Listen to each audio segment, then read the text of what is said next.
The neighbor across the fence was the one who saved my life. I didn't know that when I first saw her standing at the edge of my son's property, watching me unload my suitcase from the truck. I just thought she was being nosy. I should have paid more attention to the way she looked at me, not curious, worried. Her name was Connie Mercer. 71 years old, retired school nurse, lived in the cedar house next door for almost 30 years. She had one of those faces that doesn't hide anything. The kind where you can tell exactly what she's thinking before she opens her mouth. And what she was thinking when she saw me dragging my bag up the porch steps of my son's mountain cabin was something close to dread. I didn't notice any of that. I was too tired.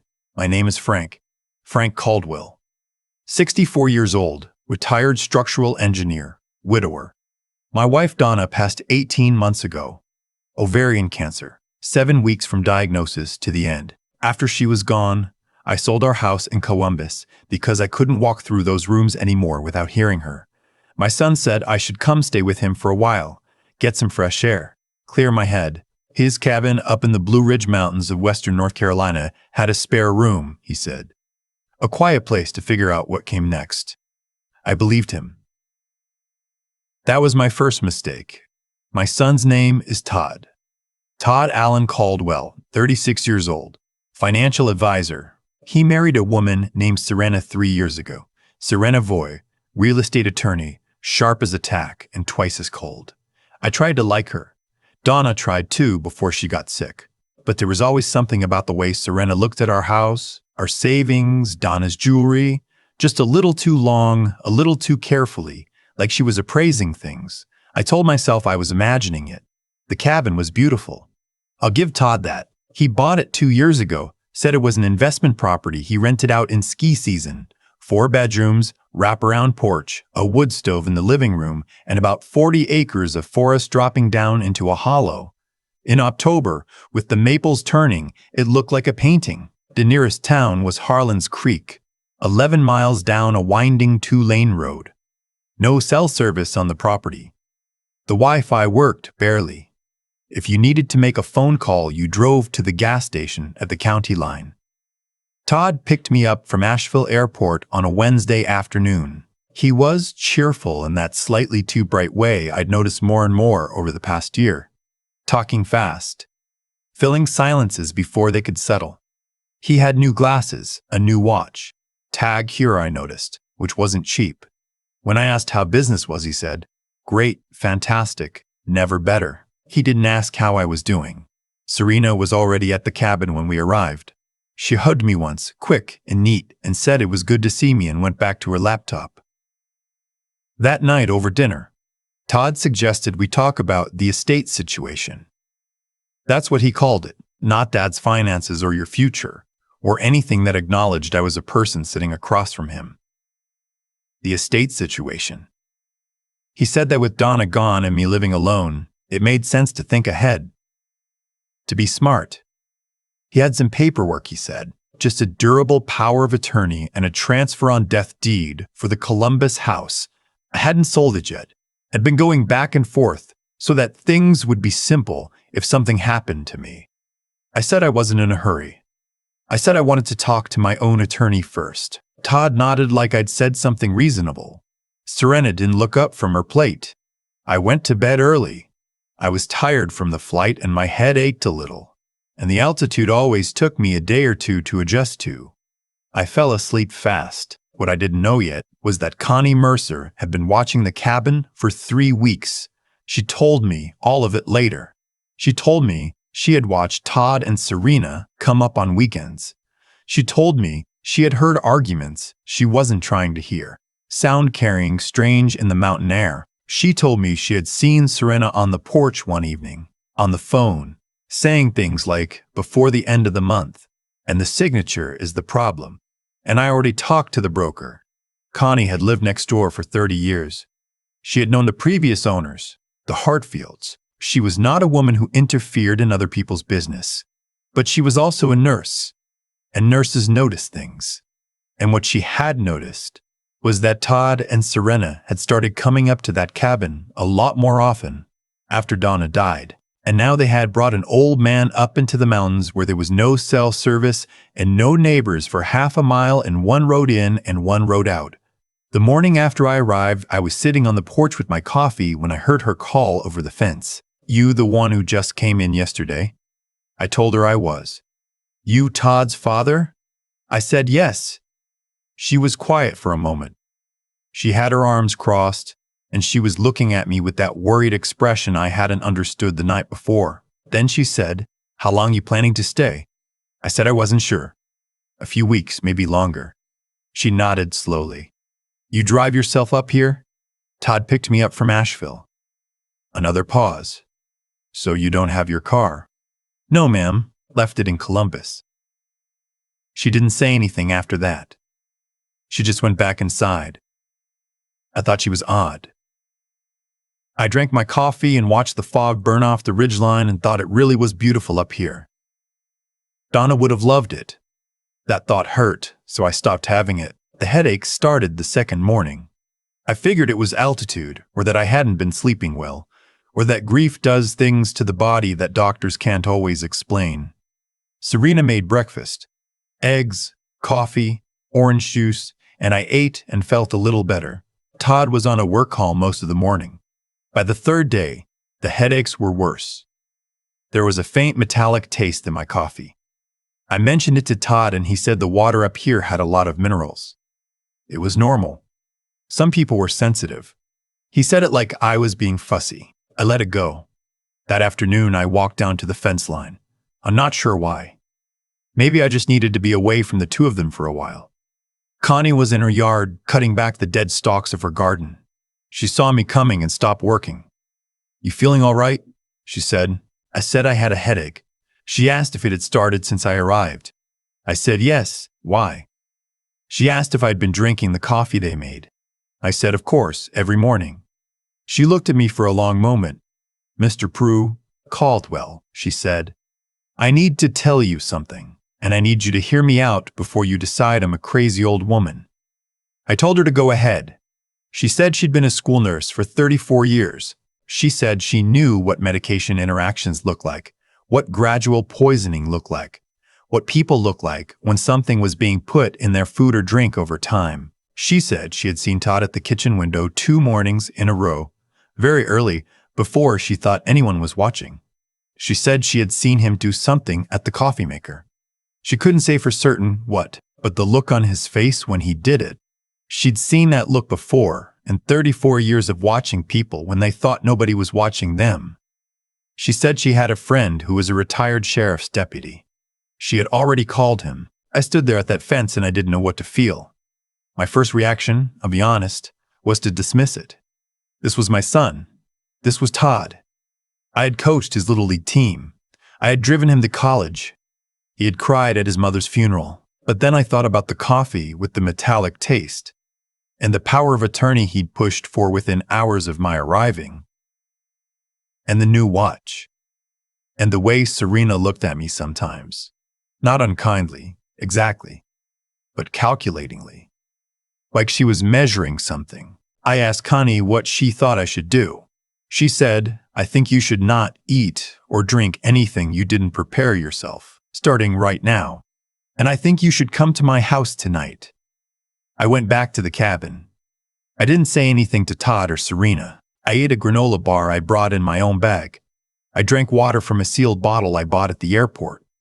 At dinner, I said my stomach was off and I wasn't hungry and I went to bed early.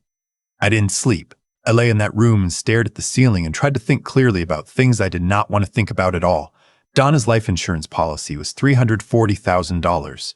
My pension from the engineering firm was $40,200 a month. The Columbus house was paid off, worth about $390,000 on the current market. My retirement accounts were just over $600,000. I was worth considerably more dead than I was inconvenient. And I had come up here, alone, no car, no cell service, in the middle of nowhere, because my son invited me. Around 2 in the morning, I got up, put on my boots and my jacket, and walked across the dark yard to Connie's back door. Her deputy friend's name was Holt Briggs. 68, big man, kind eyes, retired from Haywood County Sheriff's Department after 27 years. He was sitting at Connie's kitchen table when I came in, and he shook my hand and said he was sorry about the circumstances. He didn't say anything else sympathetic after that. He just got to work. He had already done some checking. He told me that 6 weeks ago, Todd had taken out a life insurance policy on me. A term policy for $1.5 million, with Todd as sole beneficiary, without my knowledge or signature. I asked how that was possible. Holt said it wasn't, legally, and that the signature on the application appeared to be forged. He had already been in contact with the state insurance commissioner's office. He also told me that Serena had been in contact with a property attorney in Columbus about a pending transfer of the deed to my house. The transfer had not gone through. It required my notarized signature. But someone had been preparing the groundwork. I sat at that kitchen table and I felt something go out of me. Not surprise, exactly. More like the last bit of hope that I was wrong. Holt said we needed to be careful. He said we needed to let this play out carefully, because evidence that's gathered wrong doesn't hold up. He said he'd been on the phone with a contact at the North Carolina SBI, the State Bureau of Investigation, and they wanted to proceed properly. He asked if I was willing to go back to the cabin and act as though nothing had changed. I asked him what the alternative was. He said I could leave right now. Call it done, go home, pursue it from there. But the SBI wanted the opportunity to document what Todd and Serena were doing before a confrontation so that charges would stick. If I walked out now, it would be harder. I thought about Donna. I thought about her sitting in that hospital bed, telling me not to be angry at Todd when she was gone, telling me he was still our son. She had been a better person than me most of our married life, and I had always known it. I went back to the cabin. The next 4 days were the longest of my life. I was careful about what I ate and drank. I was careful about what I said. I answered Todd's questions about the power of attorney with vague answers. I wanted to look it over. I wanted to call my attorney. Could it wait until I was feeling better? He was patient about it in a way that now frightened me more than impatience would have. Serena made dinner most nights. She was pleasant. She asked about my friends back in Columbus. She asked whether I still golfed. I watched them both and tried to understand how I had missed whatever this was. And then I stopped trying to understand it, because I wasn't sure that was a thing a person could understand about their own child. On the 5th evening, Holt called Connie's landline. We had worked out a signal, and told me the SBI was ready. They had obtained a warrant based on the fraudulent insurance application and the financial evidence. They wanted me to have one more conversation with Todd, on record, about the power of attorney. I went back to the cabin after dinner. I sat down across from Todd in the living room and I said I'd been thinking about the documents. I said I wanted to understand them better before I signed. I asked him to walk me through exactly what they would mean for the Columbus house and my accounts. Todd relaxed. That's the thing I'll remember. His shoulders dropped and he leaned forward and he started talking. He explained it clearly and completely, probably more completely than he meant to. He said that with the POA, he would be able to manage my assets in the event of incapacitation. He said the house transfer would protect it from probate. He used the word incapacitation 3 times. Serena brought me a cup of tea. She set it on the table in front of me and smiled. I did not drink the tea.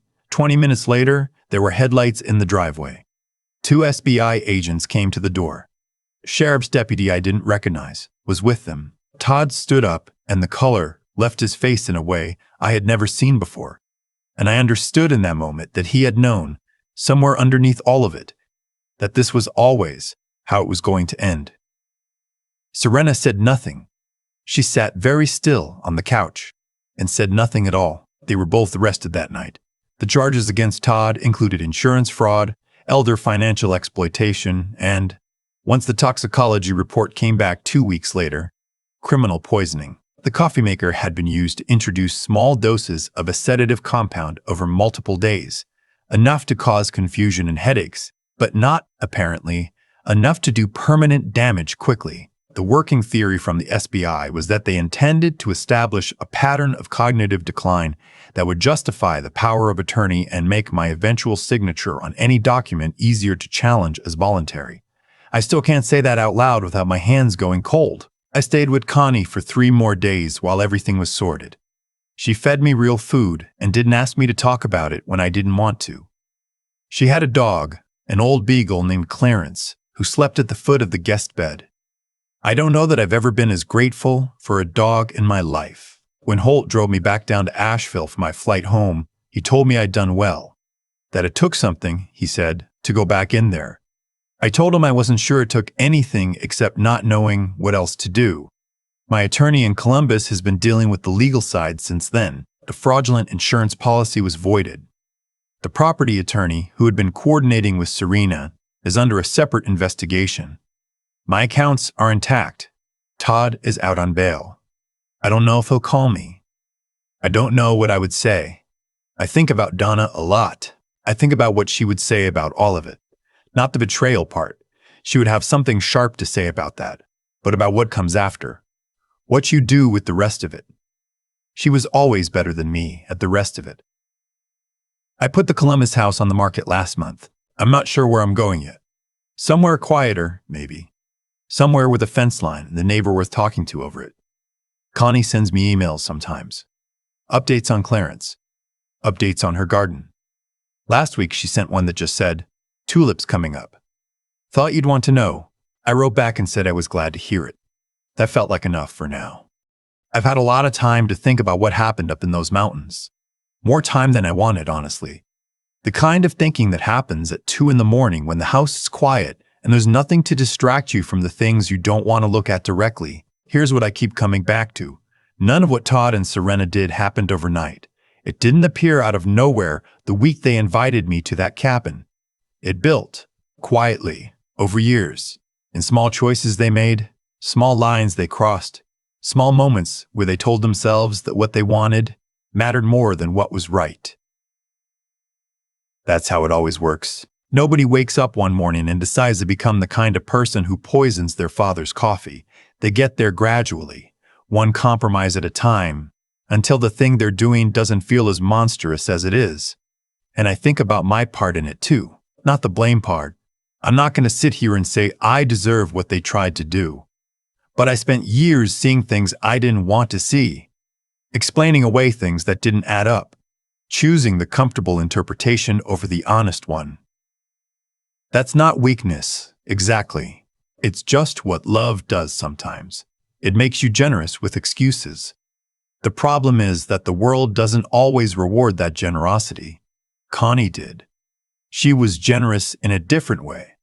Generous enough to tell me a hard truth when it would have been much easier to stay out of it. 34 years of watching people carefully had given her something I didn't have in that moment, the ability to see clearly when the person she was looking at couldn't. That's what real care looks like. Not comfortable, not easy, just honest. I think about intelligence differently now than I did before. I used to think of it mostly as professional competence, knowing your field, solving problems, understanding systems. But what Connie had wasn't that kind of intelligence. It was the kind that comes from paying attention to people over a long period of time, with no agenda other than understanding what's actually true. That kind of intelligence is rarer, and I'd argue it's more valuable. It's what kept me alive in those mountains. And then there's the question of what you do when you find out the thing you least wanted to know. When Holt Briggs laid out what Todd had done, the forged signature, the policy, the sedative in the coffee, I had a choice. I could have walked out, gotten in a car, gone home, tried to process it from a safe distance. A lot of people would have. I understand why. But I went back into that cabin, and I sat across from my son, and I let him keep talking. Because that was what was needed for the truth to hold up in a courtroom. I don't say that to congratulate myself. I say it because I think that's what resilience actually looks like. Not toughness, not the absence of fear, but doing the necessary thing while you're still frightened. I was frightened the entire time. My hands were cold from the moment I walked back through that door to the moment the SBI headlights came up the driveway. What Todd and Serena built together collapsed because it was built on something that doesn't hold weight over time. Greed doesn't hold weight. Deception doesn't hold weight. Deception doesn't hold weight. The things you construct on top of those foundations always come down eventually. Sometimes fast, sometimes slow, but they come down. And what's left standing is whatever was real to begin with. My retirement account is intact. My house is on the market. Connie's tulips are coming up. That's what's real. That's enough to keep going with.